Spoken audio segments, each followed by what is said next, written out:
Railway exam வந்து பார்த்தீங்கன்னா already நிறைய அப்ளை பண்ணியிருப்பீங்க. இந்த என்டிபிசி கிராஜுவேட், அண்டர் கிராஜுவேட், அதுக்கப்புறமா ஏஎல்பிலாம் இப்போ வந்து எக்ஸாம் நடக்க போகுது. அதுக்கப்புறமா வந்து பார்த்தீங்கன்னா டெக்னீஷியனு, சரிங்களா, அதுக்கப்புறம் செக்ஷன் கண்ட்ரோலர், இந்த மாதிரியான எக்ஸாம்லாம் ஆல்ரெடி அப்ளை பண்ணியிருப்பீங்க. இப்போ குரூப் டியுமே வந்து அப்ளை பண்ணாதவங்க அப்ளை பண்ணிடுங்க. ஹவ் டு அப்ளை வீடியோ வந்து நம்மளோட யூடியூப் சேனல்லே கூட நான் போட்டிருப்பேன், சரிங்களா. பார்த்தீங்கன்னா உங்களுக்கு தெரியும், ஸ்டெப் பை ஸ்டெப்பாக நான் அப்ளை பண்ணி காமிச்சிருப்பேன். 22,195 போஸ்டிங்கு, ஓரளவுக்கு பல்கான போஸ்டிங், சரிங்களா. உங்களுக்கு சென்னையில் மட்டுமே 1036 வேகன்சி இருக்குது. ஸோ வேறு எங்கன்னா வேணும்னா கூட நீங்கள் வந்து வேகன்சி உங்கள் கேட்டகரிக்கு வேகன்சி எவ்வளோன்னு செக் பண்ணி பார்த்துட்டு குரூப் டியுமே அப்ளை பண்ணிடுங்க. அப்ளை பண்ணிட்டதுக்கப்புறம் மெயினாக வந்து படிக்க ஆரம்பிச்சிருங்க.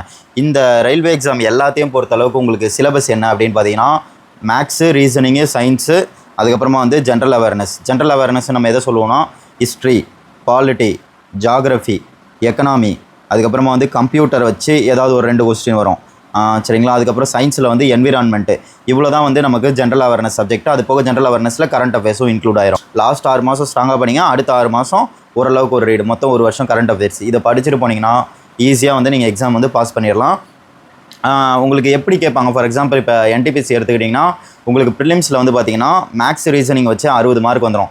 30 மார்க் மேக்ஸு, 30 மார்க் ரீசனிங்கு, அதுக்கப்புறமா வந்து மீதி 40 மார்க் தான் வந்து உங்களுக்கு ஜென்ரல் அவேர்னஸ் வரும். இதுவே என்டிபிசி மெயின்ஸ் நீங்கள் எழுத போகிறீங்கன்னா 35 mark maths, 35 mark reasoning, remaining ஒரு 50 மார்க் வந்து பார்த்திங்கன்னா, ஏன்னா மெயின்ஸ் 120 மார்க்கு, ரிமைனிங் 50 மார்க்குக்கு உங்களுக்கு ஜென்ரல் அவேர்னஸ் வரும். அதுவே குரூப் டிக்கு பார்த்தீங்கன்னு வச்சுக்கோங்களேன், ஏன்னா இப்போ குரூப் டி தான் அதுதான் ட்ரெண்டிங்கில் போயிட்டுருக்கு. குரூப் டிக்கு பார்த்தீங்கன்னா 25 மார்க் வந்து maths, 30 mark reasoning. Maths reasoning வச்சு உங்களுக்கு 55 மார்க் வந்துடுது. ரிமைனிங் உள்ள 45 மார்க்குக்கு வந்து பார்த்திங்கன்னா 25 மார்க் சயின்ஸு. குரூப் டியில் சயின்ஸ் ரொம்பவே இம்பார்ட்டண்ட்டு. அதுக்கப்புறமா வந்து பார்த்திங்கன்னா 20 மார்க் வந்து ஜென்ரல் அவேர்னஸ், கரண்ட் அஃபேர்ஸ் சேர்த்து மொத்தம் ஒரு single stage examination group D வந்து உங்களுக்கு. செகண்ட் ஸ்டேஜ் வந்து ஃபிசிக்கல் வந்து நான் முன்னாடியே சொன்ன மாதிரி தான். ஃபிசிக்கல் நினச்சி நீங்கள் கவலைப்பட தேவையில்ல. நீங்கள் ஓரளவுக்கு நீங்கள் ஒர்க் அவுட் பண்ண அந்தளவுக்கு ஃபிசிக்கலாம் தேவையில்ல. ஓரளவுக்கு லீனாக இருக்கீங்கன்னா நீங்கள் இது வந்து போலீஸ் எக்ஸாம் மாதிரி இருக்காது உங்களுக்கு. ஃபிசிக்கல் ஓரளவுக்கு லீனாக இருந்தால் போதும். நீங்கள் வந்து ஒரு 10 நாள் ப்ராக்டிஸ் பண்ணால் இந்த ஃபிசிக்கல் வந்து கிளியர் பண்ணிடலாம். இல்லை நீங்கள் ஒபிஸாக இருக்கீங்கன்னா நீங்கள் ஒரு 1 மந்த் ஹார்ட் ஒர்க் பண்ணிங்கன்னா ஃபிசிக்கல் வந்து கிளியர் பண்ணிடலாம். முதல்ல நீங்கள் வந்து எக்ஸாம் பாஸ் பண்ண பாருங்கள். எக்ஸாம் தான் ரொம்ப மெயின். எக்ஸாம் பாஸ் பண்ணால் தான் நம்ம ஃபிசிக்கலுக்கே வர முடியும். அதை விட்டு இப்போத்துலேருந்தே கூட ஃபிசிக்கல் ட்ரை பண்ணாதீங்க. நீங்கள் ரொம்ப ஒபிஸாக இருந்தால் வேணால் நீங்கள் ஒரு 1/2 hour வாக்கிங் போகிறது, இந்த மாதிரி 1/2 hour ரன்னிங் போகிறது, இந்த மாதிரி பண்ணிக்கலாம், அவ்வளோதான். பட் இப்போவே ஃபுல்லாக அதில் இருக்காதிங்க. Full and full exam clear பண்ணணுன்ற மைண்ட் செட்டில் இருங்க. ஃபிசிக்கல் அதுக்கப்புறம் நீங்கள் எக்ஸாம் எழுதினதுக்கப்புறம் டைம் வந்து ரொம்பவே இருக்கும். ஸோ அதுக்கப்புறம் நீங்கள் ஃபிசிக்கல் பார்த்துக்கலாம். இந்த எல்லா ரயில்வே எக்ஸாமுக்கும் ப்ரிப்பேர் பண்ணுறதுக்கு பெஸ்ட்டாக ஒரு புக்கு வேணும் அப்படின்னு பார்த்தீங்கன்னா, எக்ஸாம் கார்ட் வந்து லான்ச் பண்ணியிருக்காங்க, சரிங்களா. இது வந்து அவங்களே வந்து கொஸ்டின் போட்டதில்லை, இஷ்டத்துக்கு கொஸ்டின் எடுத்ததில்லை. இதுக்கு முன்னாடி எல்லா ரயில்வே எக்ஸாம்லையும் கேட்கப்பட்ட கேள்விகள். நான் உங்களுக்கு புக்கு காட்டுறேன். ஆக்சுவலாக நான் வந்து அமேசான்லேயே வந்து நான் வந்து ஓப்பன் பண்ணி வச்சுருக்கேன். உங்களுக்கு வந்து கம்பைண்டாக இங்கே 3 புக்கு இருக்குது பாருங்கள். மேக்ஸுக்கு தனியாக, ரீசனிங் தனியாக, அதுக்கப்புறம் ஜென்ரல் அவேர்னஸ் அண்ட் ஜென்ரல் சயின்ஸுக்கு சேர்த்து ஒரு புக்கு. இப்போ மேக்ஸுக்கு எடுத்துக்கிட்டிங்கன்னா உங்களுக்கு 38 சாப்டர் வச்சு 1400+ கொஸ்டின் இருக்குது. எல்லா டாப்பிக்லேயும் உங்களுக்கு 50 கொஸ்டின், 60 கொஸ்டின், 30 கொஸ்டின் இந்த மாதிரி இருக்கும், சரிங்களா.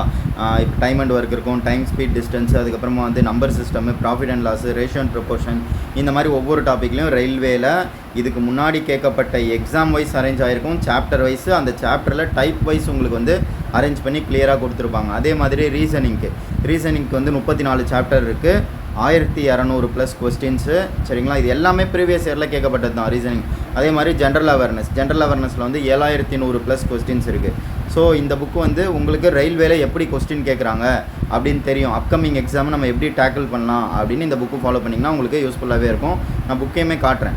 மேத்தமெட்டிக்ஸ் புக்கு, எக்ஸாம் கார்ட்டோட மேத்தமெட்டிக்ஸ் புக்கு இங்கே கொடுத்துருக்காங்க பாருங்கள். நம்பர் சிஸ்டமில் வந்து மொத்தம் 67 கொஸ்டின் இருக்குது, வித் சொல்யூஷனோடு இருக்கும் உங்களுக்கு. இந்த 67 கொஸ்டின் வந்து பாருங்கள், ஆர்ஆர்பி டெக்னீஷியனில் கேட்கப்பட்டது, குரூப் டியில் கேட்கப்பட்டது, ஏஎல்பியில் கேட்கப்பட்டது, அதுக்கப்புறமா வந்து ஜேஇயில் கேட்கப்பட்ட கொஸ்டின்ஸு, ஆர்பிஎஃப், எஸ்ஐ கான்ஸ்டபிள், அதுக்கப்புறம் என்டிபிசியில் கேட்கப்பட்டதுன்னு சொல்லி எக்ஸாம் வைஸும் அரேஞ்ச் பண்ணியிருக்காங்க. அதே மாதிரி வந்து டைப் வைஸாகவும் அரேஞ்ச் பண்ணியிருக்காங்க பாருங்கள். Place value and face value அந்த டைப்பை பேஸ் பண்ணி கொஸ்டின், அதுக்கப்புறம் வந்து டிவைடண்ட் டைப்பை பேஸ் பண்ணி கொஸ்டின் அந்த மாதிரி. அதுக்கப்புறம் ஹெச்சிஎஃப், எல்சிஎம் அதில் ஒரு 64 கொஸ்டின் இருக்குது. ஸ்கொயர் அண்ட் ஸ்கொயர் ரூட் அதில் ஒரு 27 கொஸ்டின் இருக்குது.